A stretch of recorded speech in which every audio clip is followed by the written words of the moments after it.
Good morning students. Good morning sir. आज फिर एक क्वेश्चन के साथ प्रस्तुत हो गया हूं जो कि हर महीने झारखंड सरकार लेती है आप लोगों का रेल टेस्ट। रेल क्या है? Regular assessment for improve learning. Regular assessment for improved learning. इससे रिलेटेड आप लोगों का जो सिलेबस दिया रहता है उसी से रिलेटेड क्वेश्चंस आता है कि आपने कितना तैयारी कर रखे हैं। तो आपका जो रेल टेस्ट में जो सबसे पहला जो फर्स्ट सेक्शन पूछता है वो होता है आपका ऑब्जेक्टिव। तो ऑब्जेक्टिव में सबसे पहला क्वेश्चन क्या पूछा गया है? Unit of density. डेंसिटी का यूनिट क्या है? इतना आसान क्वेश्चन है क्या? केजी पर मीटर क्यूब। क्योंकि डेंसिटी इज इक्वल टू क्या होता है? Mass by volume. ठीक है, तो मास आपका ऐसा यूनिट हो गया केजी और इसका क्या हो गया? वॉल्यूम। तो क्या हो रहा है? केजी पर मीटर क्यूब। तो आपका लिख देगा केजी माइनस 3, मतलब यहाँ पे ये वाला वैल्यू हो जाएगा। ठीक है, तीसरा नंबर ये होगा। सबका सही किए थे? Yes sir. चलिए second question, which of the following instrument is used for measuring gauge pressure? Gauge pressure मतलब प्रेशर डिफरेंस। एटमॉस्फेरिक प्रेशर और जो प्रेशर आपका अप्लाई हो रहा है वो दोनों के बीच का जो डिफरेंस होता है उसे कहते हैं हम लोग गॉस प्रेशर। तो किसी भी चीज का प्रेशर को मेजरमेंट करने के लिए क्या थर्मोमीटर यूज करेंगे? थर्मोमीटर किसके लिए यूज करते हैं? बॉडी टेम्परेचर के लिए, to measurement the body temperature. Barometer के लिए हम लोग करते हैं वायुमंडलीय दाब का। ठीक है, वायुमंडलीय दाब का। और हाइड्रोमीटर करते हैं हम लोग वाटर के मेजरमेंट करते हैं, वाटर का घनत्व, डेंसिटी ऑफ वाटर। लेकिन यहाँ क्या करेंगे? मैनोमीटर, क्योंकि गैस का जो हम लोग प्रेशर में मेजरमेंट करते हैं वो करते हैं मैनोमीटर से। Hydraulic brakes. Hydraulic brakes are used on which law? Pascal law, Newton's law, Torricelli law, Boyle's law. Pascal law कहे थे। पास्कल लॉ क्या कहते हैं कि हाइड्रोलिक ब्रेक क्या हुआ? आप लोग जब देखे होंगे इसका यूज हाइड्रोलिक ब्रेक का, कहीं देखे हैं? कार वगैरह में जो लगा रहता है, जैसे आप ब्रेक पेडल मारते हैं तो उसमें क्या होता है? लिक्विड रखा रहता है जो आपको बताए थे, और वो लिक्विड क्या करता है? उस ब्रेक शू उसको जाके वायर को बने चक्के को क्या करता है? दाब देता है। ठीक है, तो वही हाइड्रोलिक ब्रेक। ये किस लॉ पर आधारित है? Pascal law. Value of universal gas constant. ठीक है, एक होता है आइडियल गैस, एक होता है रियल गैस। तो एक कांस्टेंट वैल्यू होती है गैस की, और वो कांस्टेंट वैल्यू होता है 8.31 जूल पर मोल kelvin. Absolute zero temperature. Absolute zero temperature किसमें होता है? -273.15 degree centigrade. And eight critical temperature. Critical temperature का मतलब होता है, जैसे क्रिटिकल सिचुएशन आप सुने होंगे कि आदमी के जो कोई बीमार है तो क्रिटिकल सिचुएशन में पड़ा हुआ है अब न तब। ठीक है, उसी तरह से क्रिटिकल टेम्परेचर मतलब हाईएस्ट टेम्परेचर कर रहा है। Surface tension of the liquid क्या हो जाएगा? लगभग 0 हो जाएगा सरफेस टेम्परेचर। ठीक है, तो ये हो जाएगा आपका पहला पार्ट था सरफेस टेंशन का। अब जो दूसरा जो सेक्शन इसमें दिया हुआ है वो आपका है लघु उत्तरीय प्रश्न, मतलब कि आपका शॉर्ट क्वेश्चन आंसर। ठीक है, जिसमें सबसे पहला क्वेश्चन जो दिया हुआ है, what is the effect of temperature on viscosity end of liquid and gas? देखिए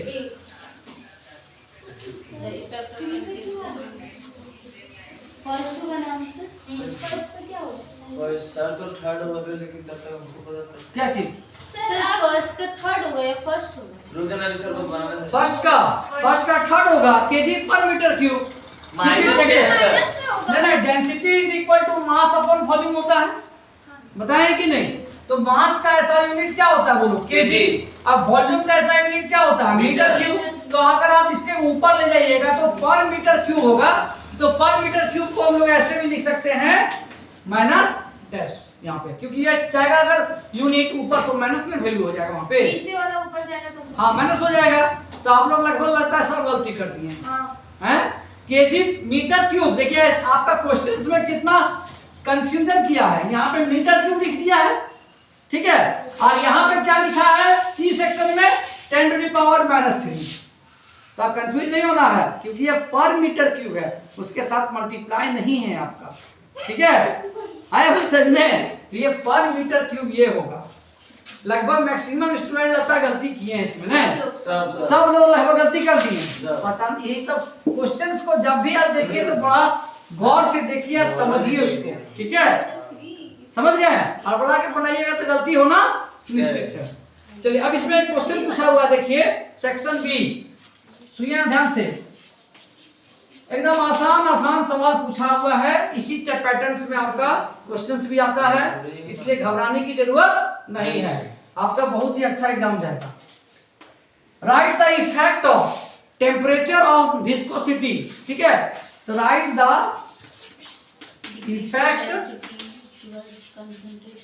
effect of temperature on viscosity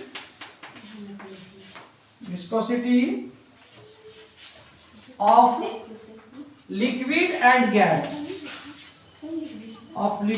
and gas। देखिए विस्कोसिटी सबसे पहले समझिए, आप लोग हम लोग पढ़े थे सॉलिड में भी फ्रिक्शन होता है, और लिक्विड और एयर में भी जो फ्रिक्शन होता है वही फ्रिक्शन कहलाता है आपका विस्कोसिटी। उसको हम लोग विस्कोसिटी के नाम से जानते हैं, ठीक है? क्योंकि वाटर जब फ्लो करता है तो उसका भी 2-3 ठो लेयर होता है, और उस लेयर में क्या होता है, फ्रिक्शन होता है, और वही फ्रिक्शन कहलाता है आपका विस्कोसिटी। तो अगर हम विस्कोसिटी का मतलब कि अगर हम टेम्परेचर बढ़ा देते हैं, तो मान लो लिक्विड है और एक तुम्हारा क्या है, गैस है। तो आप जानते हैं कि लिक्विड की मॉलिक्यूल्स थोड़ा सा आमने सामने रहता है, और गैस का मॉलिक्यूल्स क्या होता है, दूर होता है कि नहीं? तो विस्कोसिटी किस केस में कम हो जाएगा टेम्परेचर बढ़ाने में, और विस्कोसिटी किस केस में ज्यादा हो जाएगा? तो आप बताइए कि लिक्विड के केस में क्या होना चाहिए अंदाज से? विस्कोसिटी क्या कर जाएगा, डिक्रीज कर जाएगा। क्यों डिक्रीज कर जाएगा? क्योंकि जब इसे आप हीट कीजिएगा तो उसके अंदर जो इंटरेक्शंस बॉन्डिंग फोर्स होता है वो टूट जाता है, तो विस्कोसिटी ऑटोमेटिक क्या हो जाता है, कम हो जाएगा। बताइए समझ में? और इस पे क्या होगा, गैस के केस में विस्कोसिटी इंक्रीज कर जाएगा। और ये बहुत ही इंपॉर्टेंट क्वेश्चन है, बहुत ही इंपॉर्टेंट क्वेश्चन, खाली आप क्लास 11 के लिए नहीं, एग्जामिनेशंस के लिए, कंपटीशन के लिए भी ये क्वेश्चन पूछता है, ठीक है? अब देखिए नेक्स्ट क्वेश्चन जो पूछा गया है, चलिए 8वां नंबर क्वेश्चन चले। Yes sir. देखते हैं 8वां नंबर क्वेश्चन क्या है, सुनो। 8 नंबर क्वेश्चन क्या है, ए फोर्स ऑफ, बोलिए बनाए हैं कि नहीं आप लोग? Yes sir. A force of 40 Newton is applied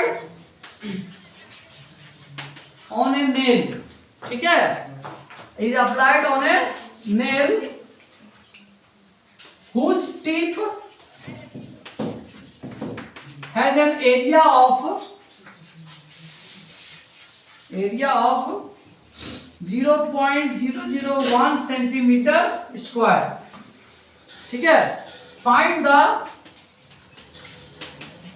the pressure on the tip, देखिए इसमें मैक्सिमम स्टूडेंट गलती कर दिए, मैक्सिमम स्टूडेंट इस वाले जवाब, इस सवाल पर एकदम गलती करके रख दिए। देखिए कैसे, क्या कहता है, फोर्स ऑफ 40 न्यूटन, जैसे देखिए ये कील है आपका, ये इस तरह से, ठीक है? क्वेश्चन तो समझिए, ये फोर्स लगाए, इस पर क्या लगाए आप, फोर्स लगाए, कितना न्यूटन का फोर्स लगाए, निधि इधर देखिए, कितना न्यूटन का फोर्स लगाए, 40। अब ये दीवार है मान लीजिए, इसके अंदर हमको उसको इंटर कराना है, ठीक है? इस टिप का जो एरिया है, इधर देखिए, टिप का जो एरिया वो कितना है, 0.001 सेंटीमीटर स्क्वायर। तो आपने जब इस पर फोर्स लगाया तो इस एरिया पर क्या लगेगा, यहाँ पे प्रेशर लगेगा, ऐसी प्रेशर के कारण क्या होगा, ये दीवार के अंदर चला जाएगा। तो पूछ रहा है कि कितना प्रेशर लगा टिप पर, कितना प्रेशर लगा। तो सबसे पहले देखिए, यहाँ न्यूटन पे तो है कहानी, लेकिन यहाँ सेंटीमीटर स्क्वायर पे है।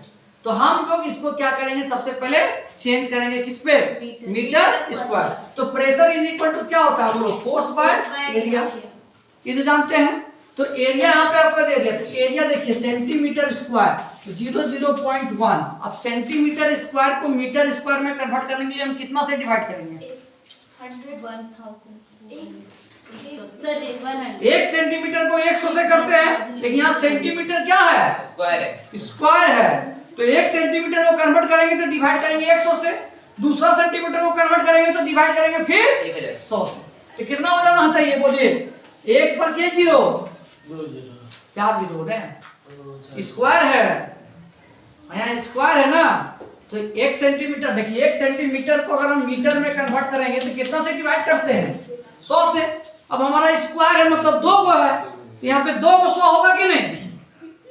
नहीं समझ में आया? जी sir. Yes sir. Yes sir no बोलो। समझ गए। तो यहाँ पे आएगा आपका 0.001 into 10 to the power -4 metre square, ये आएगा आपका। समझ में आया? तो अब फोर्स कितना है बोलो? 40। अब ये वाला कितना है? अरे इधर देखो, यहाँ कितना है बोलो? 3 है। अब ये चला जाएगा ऊपर, ठीक है? तो कितना हो जाएगा बोलो? 4 into 10 to the power 8 pascal. 4 into 10 to the power 8। सोचो कि कितना ज्यादा प्रेशर लग रहा है। आप देख रहे हैं एरिया कितना कम कर दिए, एरिया कम कर दिए तो प्रेशर कितना ज्यादा हो गया? बहुत ज्यादा प्रेशर लगा। ज्यादा प्रेशर लगा तभी तो कील अंदर गया। प्रेशर कम लगेगा तो नहीं जाएगा। क्लियर हुआ? ये सेंटीमीटर स्क्वायर को आप पहले सबसे पहले मीटर पर सेकंड स्क्वायर में आपको कन्वर्ट करना पड़ेगा, मीटर स्क्वायर में, ठीक है? तब आपका सॉल्व होगा। तो ये 8 नंबर भी आप लोगों का लगभग मिस्टेक है, क्योंकि आप लोग इसको चेंज नहीं किए ठीक से, ठीक है? समझ में आ गया? चलिए अब नेक्स्ट है, what is the triple point of water. अब ट्रिपल पॉइंट क्या होता है, कोई एक बता सकते हैं आप लोग? चलिए सुहानी आप बताइए तो, ट्रिपल पॉइंट क्या होता है? मतलब कि त्रिभुवन बिंदु। जल का त्रिभुवन बिंदु हुआ है जिसमें जल का तीनों रूप, ठोस, द्रव, गैस, तीनों रूप उसमें रह सकता है। बहुत बढ़िया। कितना है इसका टेम्परेचर कितना है?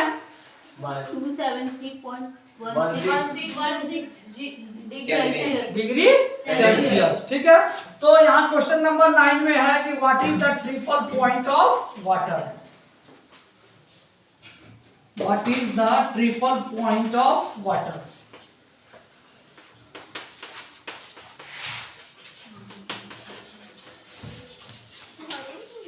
तो ट्रिपल पॉइंट ऑफ वाटर क्या है कि जहां पे तीनों फॉर्म, लिक्विड का तीनों फॉर्म, कौन कौन? सॉलिड, लिक्विड एंड गैस, तीनों जहां पे एग्जिस्ट करेगा, जिस टेम्परेचर पे एग्जिस्ट करेगा उसी टेम्परेचर को कहते हैं ट्रिपल पॉइंट। अब वो टेम्परेचर कितना है? 273.16 डिग्री सेल्सियस, या केल्विन भी कर सकते हैं, ठीक है? इतना होता है। अच्छा देखिए अब 10 नंबर जो क्वेश्चंस है वो क्या है? 10 नंबर क्वेश्चंस क्या है बोलिए? What is the difference between what is the difference between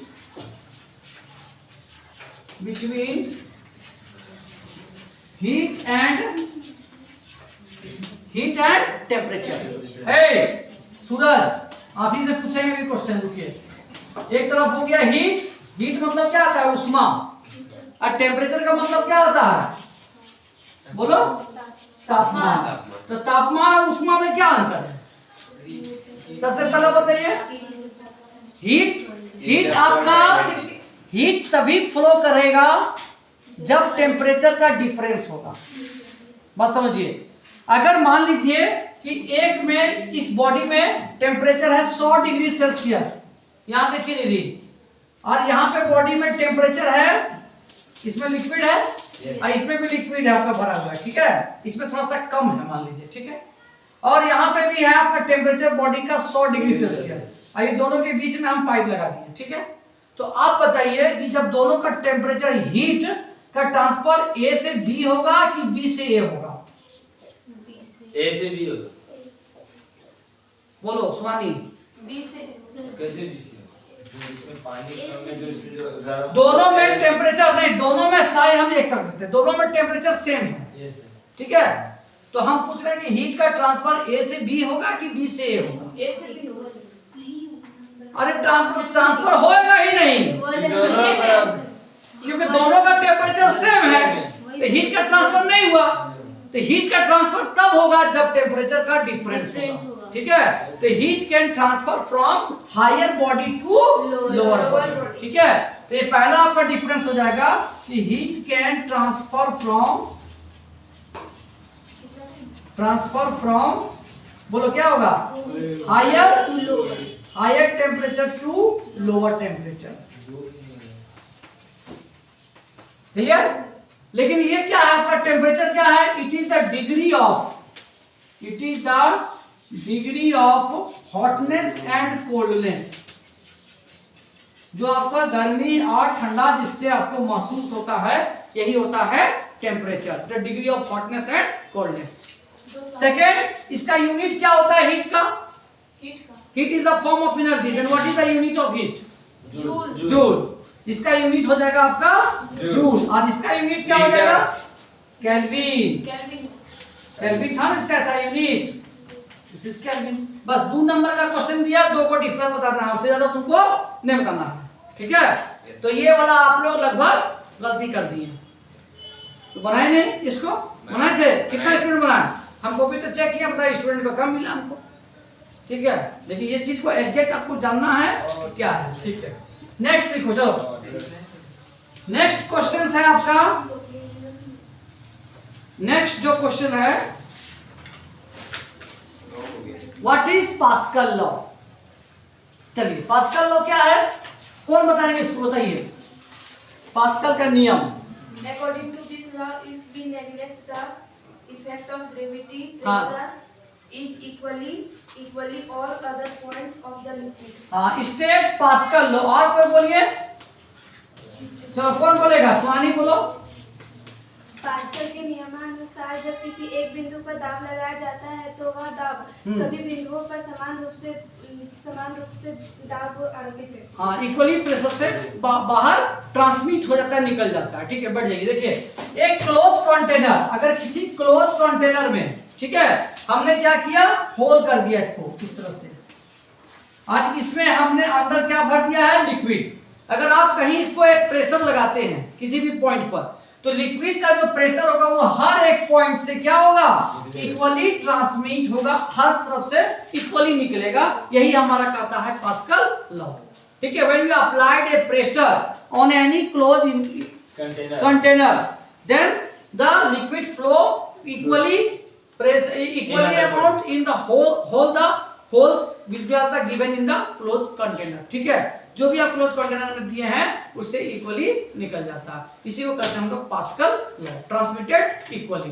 तो पास्कल लॉ के नियम के आधार पर दो आपका है, पहला कौन सा बोलो, हाँ, हाइड्रोलिक लिफ्ट एंड ब्रेक, ठीक है। दूसरा है एंड ब्रेक, ये हाइड्रोलिक, ये दोनों के विषय में हम लोग बताया है आपको विद डायग्राम। तो कभी कभी डायग्राम के साथ एक्सप्लेनेशन का क्वेश्चंस भी आ सकता है, ठीक है। अब देखिए लास्ट क्वेश्चंस, अब यहाँ पे लास्ट क्वेश्चन देखिए, बड़ा इंपॉर्टेंट क्वेश्चन है, ठीक है। क्या कह रहा है क्वेश्चन लास्ट में, कि what is the force on the base of a tank, ठीक है। What is the force on the base of a tank, of a tank of base area, जिसका बेस एरिया दिया हुआ है, बेस एरिया क्या, 1.5 metre square. What is when it is filled with water, filled with water, filled with water up to a height of 1 metre. देखिए बड़ा अच्छा question है, इसको समझिए। What is the force on the base of a tank. देखिए आपके घर में एक पानी का टैंक ऐसे रखा है, बोलिए, ठीक है।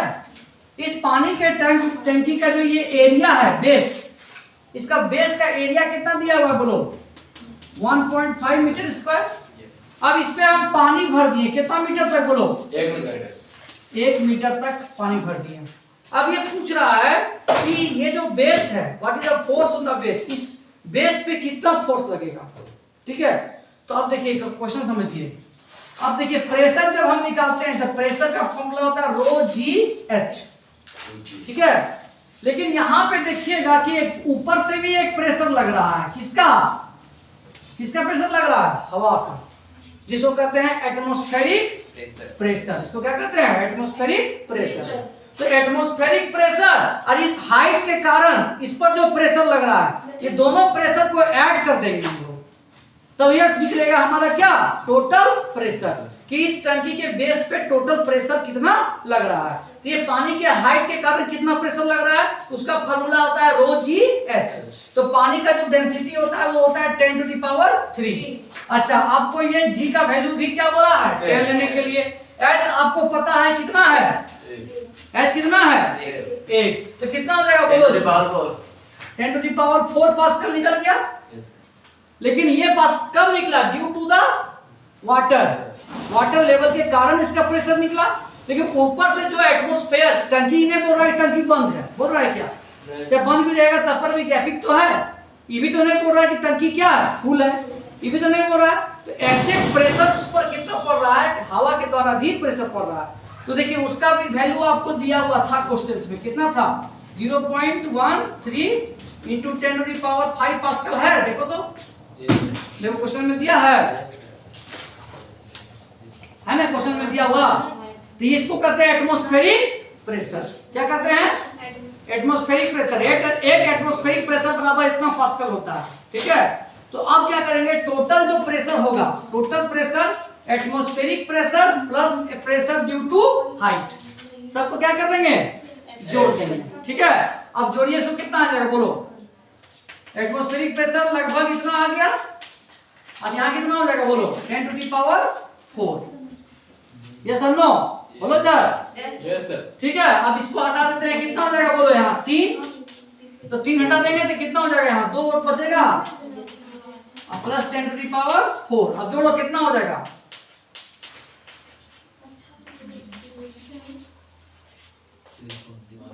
0 0 3 1 1 1। एक कितना हो गया? देखिए 1,11,300 पास्कल, इतना टोटल प्रेशर पड़ा। अब हमको पूछ रहा है प्रेशर नहीं, क्या पूछ दिया? फोर्स। तो प्रेशर इज इक्वल टू क्या होता है बोलो? Force upon area. तो फोर्स इज इक्वल टू क्या होगा? प्रेशर गुना एरिया होगा। प्रेशर कितना आ गया हमारा? 1,11,300। 1,11,300 और एरिया हो गया 1.5। फिर काट दिए इसको, 0 10 कट गया। तो 1 लाख यहाँ इतना 0 इंटू 15 इतना को मल्टीप्लाई करके यहाँ क्या लिखिए? न्यूटन लिखिए कमेंट सेक्शन में, ठीक है। आया समझ में? ये आपको आंसर लिख के निकल गया। तो इसमें दोनों का प्रेशर ऐड होकर आपका फर्स्ट फाइनली फोर्स निकलेगा। तो हम लग रहा है कि कॉपी तो हम चेक किए, लगता है कि कुछ ना कुछ मिस्टेक इसमें आप कर दिए, सिर्फ ये प्रेशर निकाल दिए, बाकी उधर छोड़ दिए, ठीक है।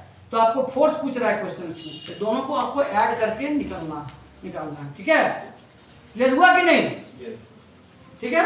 तो ये सब क्वेश्चंस को आपको ध्यान में रखना है। एग्जाम पैटर्न जो एग्जाम जो होगा आपका फाइनल, ये सब क्वेश्चंस को भी क्या करता है? रिपीट भी कर सकता है। तो ये सब चीज को आपको ध्यान देते हुए बनाना है, ठीक है। Thank you. Thank you sir.